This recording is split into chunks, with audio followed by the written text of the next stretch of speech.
In this episode of Highlight Sundays, PSAs and new stuff, you get the drill.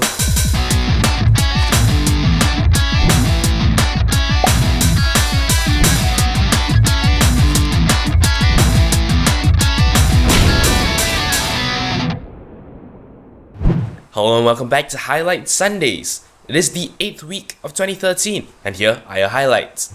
We start off with a pretty scary PSA. However, you'll be happy to know that it has ceased as a threat, but we'll come to that in its due course. This is actually an article from Ars Technica entitled New Troll Scam. Pay $495 or face felony charges and jail time.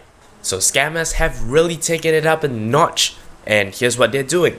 These guys pretend to be from some sort of copyright enforcement agency, and what they do is they send out these scam emails to people telling them that, hey, we caught you for copyright infringement. They want you to pay a certain sum of money by a certain date, and if you don't do that, they will take you to court for your copyright infringement.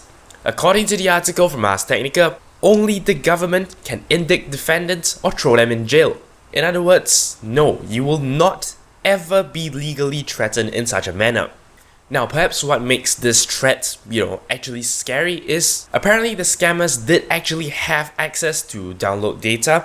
According to some people who actually received this email, apparently it did actually highlight stuff they've downloaded. It was also able to tie their internet identity to their real person and their real home address. So perhaps this is why people may be tricked into thinking that this is actually legitimate. After they were exposed for what they are, they have already taken their website down with some sort of an apology. They have said that they have ceased operations and to request people not to make any more payments to them. Apparently, they have also sent out a whole bunch of email telling people to just ignore what they said previously. And basically, this is just damage control. Except of course, if the US government wants to pursue this, and I believe they do, these guys are still gonna get into trouble. So there you go. If you ever wanted to be a scammer, the last thing you want to do is to pretend to be government. Our next article is entitled Twitter Ratchets Up Phishing Protection by Adopting DMARC Standard. So here's the deal. When someone wants to steal information from you, they can use a method called phishing. In phishing, you are basically sent an email that looks like it came from a known website, for example Twitter or Facebook.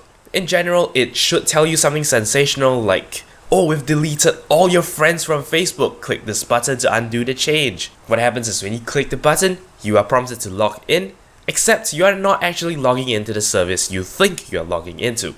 When you enter your credentials there, it is scraped and stolen, and they can then hack your account with the information that you so kindly provided. The DMARC standard, which is what Twitter has recently implemented, is actually a safeguard to make phishing more difficult. This standard is actually one adopted by many email carriers, and in a nutshell what this does is that it allows email operators to verify whether an email is legitimate or not. Because what happens most of the time is when a phishing email is sent, they try to send it under an email address that looks like it originates from a legitimate source. Implementation of the DMARC standard prevents this from happening. If the sender of an email pretends to be someone, but he isn't actually, authorized to do so, the email operators are actually able to block those emails. The authentication for this is performed under the DMARC standard. This is a very rough explanation. If you're interested to actually look more into this, feel free to check out the Engadget article, which I linked in the video description. As you know, recently Twitter has been hacked quite a lot.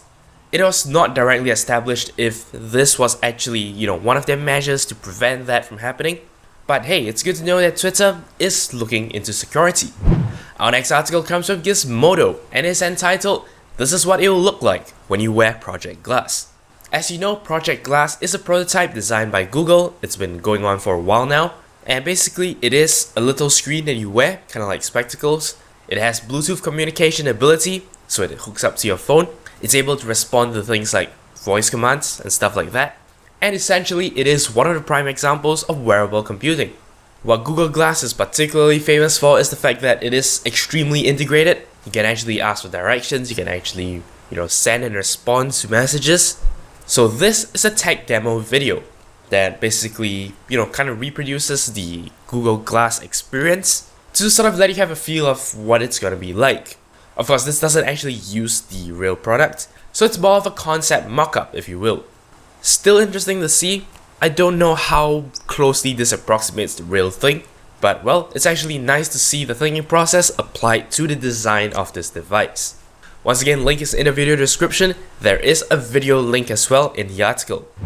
Our last article today, well, is actually a Kickstarter page. For those of you who don't know yet, Kickstarter is a place where, if you have an idea, something you want to create that you think will appeal to a mass audience, but you don't have the money to make it, what you can do is you can put up your project on Kickstarter. If people are interested, they can pledge certain amounts of money. You will of course set a funding goal, and when that goal is actually achieved, you will get all the money that's been pledged to you. Then of course the next logical step is that, of course, you have to fulfill all the pledges. This project I have to show you today actually is already funded. What that means is they've actually already reached the goal they've asked for. However, there is still time left if you want to pledge anything. In fact, as of the day of filming, there are 30 days left. When this video goes up, I believe there will be 28 days left or so. But yeah, they asked for $30,000. They've gotten $1.6 million. In other words, more than 50 times what they asked for. This project, which carries a lot of promise, is called Tree Doodler. It is actually a pen, but instead of drawing with ink, it draws with molten plastic. What's cool about that is that you can actually lift the pen off the paper and you will start drawing in air. This allows you to create pretty intricate 3D models, especially if you spend a lot of time and actually, slowly work with it. There's actually a very nice model of the Eiffel Tower, and you can see that in a video in which they put on the Kickstarter page. So I definitely recommend you check that out. It is an extremely cool concept, and well, I love to see what people can do with it. Once again, the link is in the video description. The topmost panel of the Kickstarter page is a video, and I highly recommend you watch that because it's really interesting, and it actually shows the device in action. Well, that basically wraps it up for this episode of Highlight Sundays. Of course, the big news story of the week, which I did not cover, is the announcement of the PlayStation 4. Unfortunately, I don't feel there's a lot I can talk about it because, all that was revealed was the controller. Having said that, it does seem to have a lot of promise, which is why I will be keeping my eye out on it. I have absolutely nothing to vlog about today, which is why I will cut this short and go ahead and wrap up this video. If you have any comments, queries or suggestions, or if you have anything to share for the next episode of Highlight Sundays, feel free to leave a comment in the comment section below. Don't forget to check out the official Twitter for this channel at twitter.com/0612tv. As always, if you like this video, I appreciate every like, favorite and subscription you give me. But until next time, you are watching 0612TV.